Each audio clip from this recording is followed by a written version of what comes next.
O gündən ana əmr eləyir evdə, ata onun itaətindədir. İnanın, uşağı ən böyük bədbəxt eləyən xüsusiyyət budur.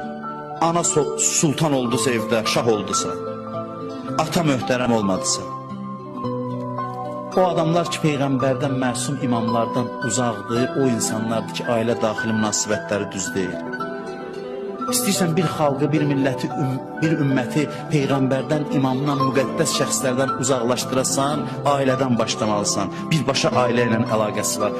Mən eşitmişdim ki, Fransada şikayət eləmişdi uşaq ki, anam mənə çox nəvaziş edir. Dedilər, sən şəxsiyyətini alçaldırsan uşağın. Ona nəvaziş edirsən, o böyük şəxsiyyətdir. Məsələn, filan yaşa qədər uşağa deməm, ümumiyyətlə cinsin nədir, kişisən, qadınsan. Özü seçərsin, nə olar. Bunlar hamısı nəydən sonra mümkün ola bilir? Atanın avtoriteti ailədə sarsılır, atanın nüfuzu sarsılır və o zaman belə vəziyyət gəlir yaranır.